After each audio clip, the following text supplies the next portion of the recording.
Hi guys, in today's video, I'm going to be showcasing you how you can find the recycle bin on your Galaxy A37 5G, where you can find the deleted files, videos, or your photos. So let's get started. The first thing you are going to look for is My File app. Right now, it's in my Samsung folder. Open it up.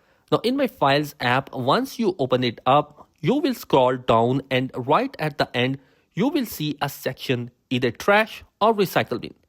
If you tap on it, you are going to see basically anything that got deleted stored for you. In order to restore it, all you can do is press and hold, and then you can go ahead and restore that, or select multiple ones and click on restore, and it will be restored to the files app.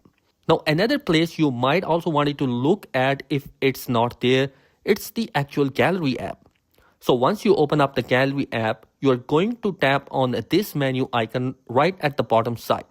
You will find out that the recycle bin is available in here. Just tap on that recycle bin, and in here you will find out all the photos and the videos that you have recently deleted going to be present in here.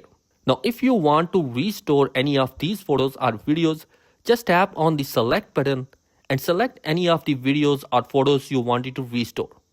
Just select them and then press on that restore button down here. Just tap on that and these photos will be restored on your gallery. So guys, that is how you can find the recycle bin and restore your deleted photos, videos or files on your device. I hope this video will be helpful for you. Be sure to subscribe because some amazing content is planned for this year. Peace.